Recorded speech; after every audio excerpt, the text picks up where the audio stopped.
Yo, what's going on, Dragon Ballers? Welcome back to another episode of the strategy series. Today's video a little bit different.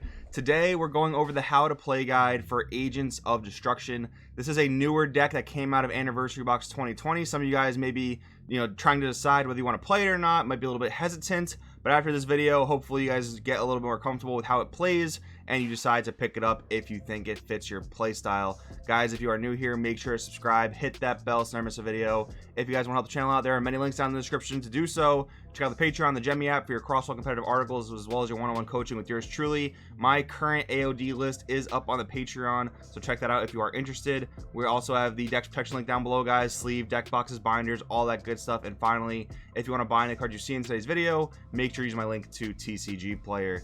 That being said, we're gonna get started. So Agents of Destruction, what kind of deck is it? Well, that question is kind of hard to answer, and it's kind of one of the reasons why. Two things: one, it's one of my favorite decks of this format, and two, the deck is so flexible and customizable. So real quick with the leader: permanent, treat Agent of Destruction in your hand as if they had no specified cost. That's on both sides, so your deck's essentially colorless. That's one of the really cool things about the deck, is it's basically a 5-color deck. So on the Bobbity side, when this card attacks, you have the option to add a card from light to hand, and then you can look at top 5 cards, add an Agent of Destruction in its card name to your hand. So that's great because 1, it adds all your battle cards, 2, it adds your different unison cards, and 3, it adds the extra card, the Agents of Destruction Strike Back, which we'll talk about in just a minute. So awaken 4 or less, untap 1, draw 1. On the backside, same permanent I mentioned before. Activate main, you have the option to play a Agent of Destruction from your hand with energy cost of 2 or less for free, and that is made very possible by Bobbity, Overseer of Destruction. He reduces the cost of all agents by 1. So even all the old 3-cost agents that came out, I think set 6, you're going to be able to play those for free with this leader effect, as well as the newer 3 drops as well, and even the 2 drops if the situation is appropriate.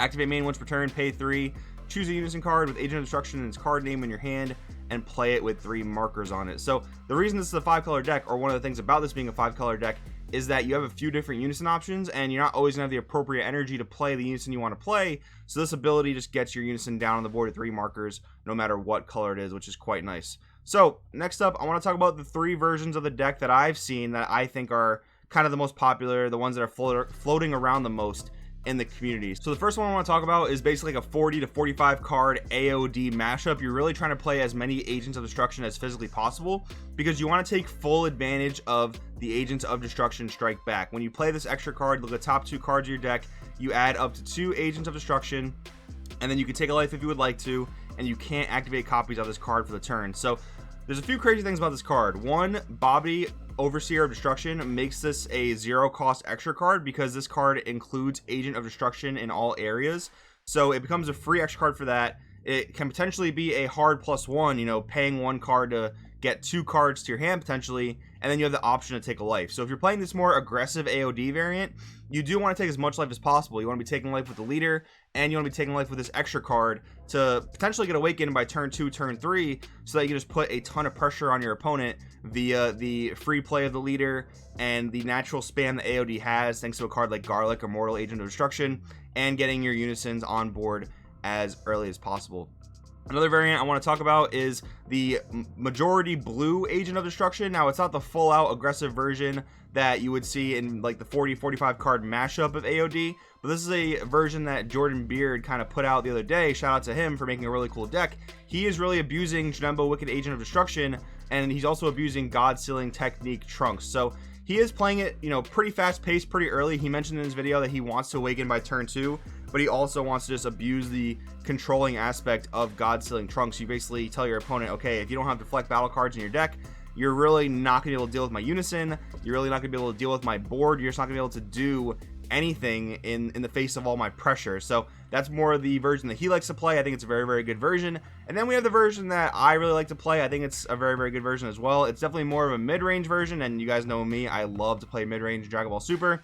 So my version takes more advantage of Vegeta Resolute Agent of Destruction. I also play Frieza Charismatic Villain as my free counterplay of choice, as where Jordan likes to play the Trunks God Sealing Technique.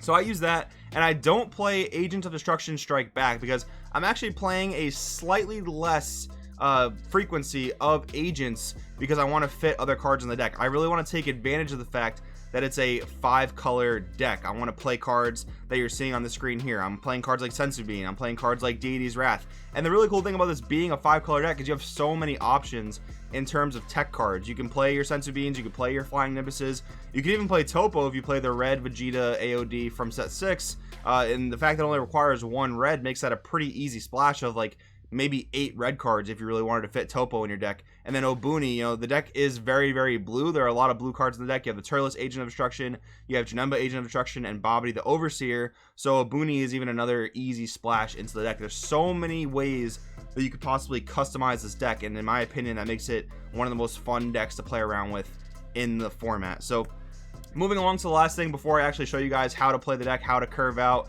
how to mulligan, things like that, I want to talk about the different secret options you guys have for the deck. So one of the really popular ones is Celestino Unspeakable Abomination. There is a lot of green in the deck. My build is actually majority green, so you do have a pretty easy time dropping Celestino Unspeakable Ambition.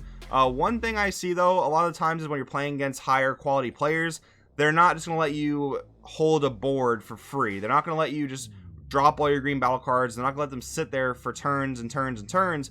So sometimes dropping Celestino can be a little bit tough, especially when they're all 2 drops for the most part. They're all like 2s and 3 drops, and sometimes it takes quite a few of the battle cards to get up to Celestino. So I'm personally playing Arcane Absorption Majin Buu. Now this card is really good. When you play him for 6, you play 5 different Agents of Destructions from your drop area or Warp. That's a really powerful effect. This guy does have weaknesses though, the main one being God Sealing Technique. That card just, you know, if your card doesn't deflect, that is going to be a problem. But with that being said, Celestino does have problems of its own. Think of cards like Trump the Trickster, cards like Mutaito, cards like UI Goku that can give Cell a problem all on their own. And the last card, guys, Black Smoke Dragon Eternal Evil. This is one of the most generic extra cards in the game. You can even play Negative Energy Dragon Balls, but the reason why I have this card listed here is, let's say you don't have the Buu, let's say you don't have the Celestino, if you just have Black Smoke Dragon, because it's an investment you may have made because it's such a generic secret rare, you can fit it into almost every single deck. It's definitely a good card to play in this deck. You fill the drop area quite well, so you can get this thing online as early as turn 5, but again, it has the same problem as Arcane Absorption Majin Buu.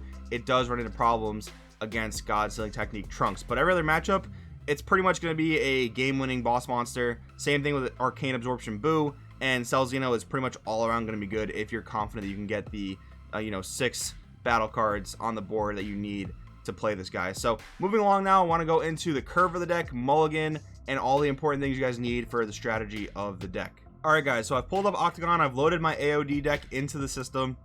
Now first we're going to go over how to mulligan. Now myself personally, there is always one card I want, and I know this is, any good AOD player is going to tell you this.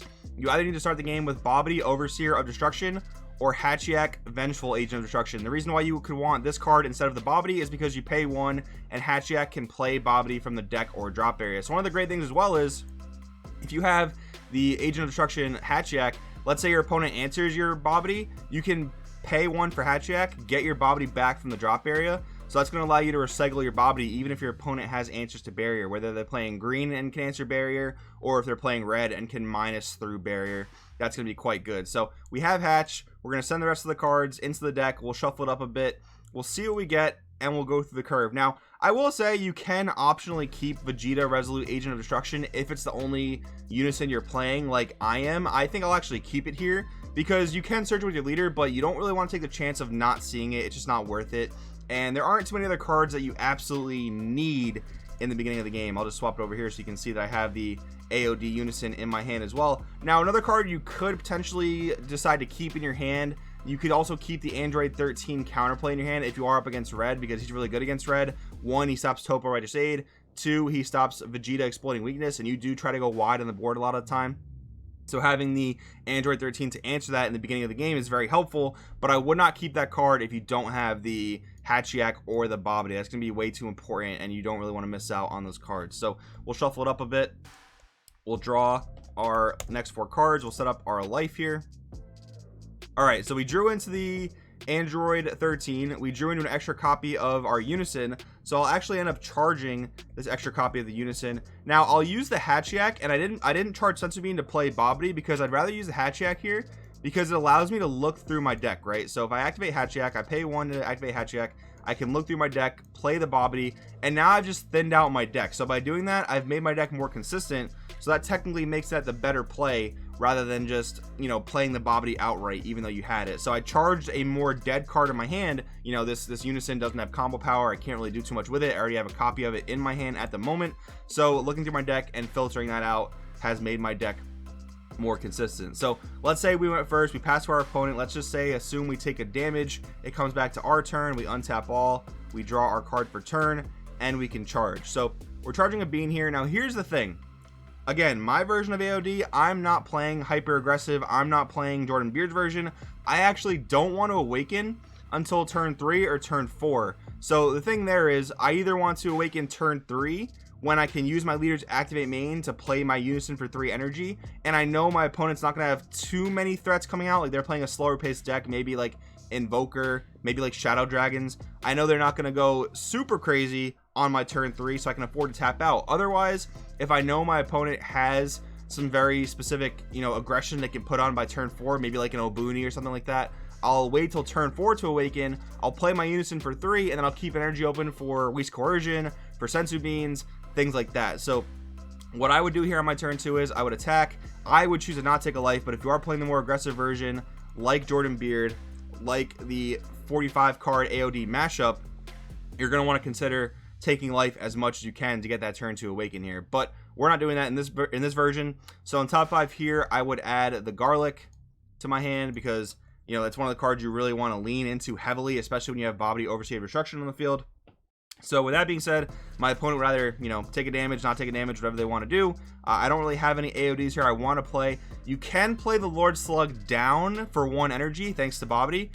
If your opponent is playing a counterplay heavy strategy, that can really hinder them from, you know, counterplaying your wide boards or counterplaying your boss cards. So that is definitely not a bad thing to do here. And the nice thing about this turn 2 is I have my Slug down, I paid 1 for it, and I still have 1 for a Coercion if I need it, and Garlic. You definitely want to drop Garlic on that turn 2. So let's say it's back to my opponent's turn, they attack me, I'll Garlic, and then I'll look through the deck. Now you can play either the Slug or the Turles, but the Slug has unique, so since I already have a Slug in the field, I can't do that. So I'll opt to go for Turles here. And the nice thing about Turles is, once your leader awakens, you stop drawing cards, but Turles and the Broly Agent of Destruction, they both help you keep up card advantage while your leader is awakened, so that's very, very helpful. So let's just accelerate a few turns a bit. Let's say I am about to go into my turn 4. So let's say I've charged, you know, an extra copy of this. Let's say I've charged an extra copy of Bobbity. I'm on my turn 4. I'm ready to awaken. I attack. Now here I opt to take a life. I get that last top 5. That's the thing. You don't want to awaken before attacking if you can help it. You want to get that last top 5 search in there. So I'll add the Broly Agent of Destruction here. Add that to my hand. And I'll just let my opponent either take the damage or not take the damage, depending on if they're awakened or not. Now, I would like to use 1 energy here if I can, you know, just to get value out of my awaken. So I can either do one of 2 things. I could play like Max Power Kamehameha, possibly remove something. That would probably be the best thing to do in this hand, I guess, in particular. So I'll do that. I'll awaken. We'll flip over. We'll untap 1. We'll draw 1. Now here, I'll pay 3 to play our Vegeta AOD. Now that has markers on the board. If I had Frieza Charismatic Villain in my hand, that would be, you know, a really good backup for defense. That's another thing too. Like, you could do this on turn 3 if you knew that Charismatic Villain would kind of lead you safely into your next turn. But if you aren't certain of that, if you think your opponent can play past it, that you want to wait till turn 4, like I'm kind of doing here. I have a pretty healthy hand size of 7 cards. I can use my leader's free play effect. I can play Broly here. He's going to pop a battle card and let me keep getting some more card advantage. I could have even free played the Android 13 here for the 20k crit pressure. So a few options there. And now at this point, you're just playing defense. You're putting pressure on with the board that you have. You have Sensu Bean to stall. You have Whisk Coercion to get you there. You have any extra copies of Garlic you may have searched with your leader effect. So guys, this was pretty much the play guide that I have that leads you all the way through turn 4. We talked about turns 1, 2, 3, and 4. And then the rest of the game, you're pretty much just playing with the cards you have. Playing Bean when it's appropriate, playing Coercion when it's appropriate, you know, playing your different AODs for free, using Turles to maintain your advantage, as well as Broly Invincible Agent of Destruction once you are awakened and no longer drawing cards. One more thing I want to mention is, since I'm playing the Arcane Boo, the Arcane Absorption Boo, I'll actually stop charging at turn 5. because you really don't need too much more than 5 energy. Once you pay 3 for your unison, you're not spending too much more energy to do things. You're paying like maybe 1 for garlic, maybe 2 for this Broly, depending on the scenario. So I'll stop charging at 5, and then at any point if I draw into the Arcane Absorption Boo, I'll charge my 6th and then just play it, you know, as long as my opponent's not playing like blue with God Sealing Trunks that could really just destroy my Arcane Absorption. So guys, that's the play guide for today. I want you guys to drop any questions you have down in the comments below. I want to help you guys out with playing this deck. So if I missed anything, if you guys have any questions, definitely drop them down below. Thank you guys for watching. I will see you next time.